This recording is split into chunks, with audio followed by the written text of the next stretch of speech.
I think I am born with a little bit petrol in my blood.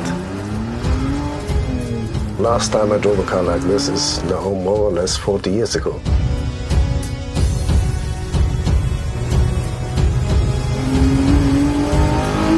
You know, the good thing is, with this car, the driver had to control the car.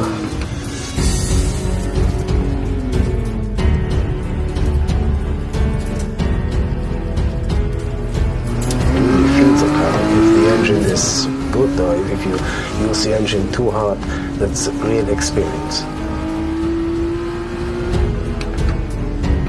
You know, with a modern car, you have so many systems to control the car, but with this car, the driver has to control everything. You have to change by hand, and you have really to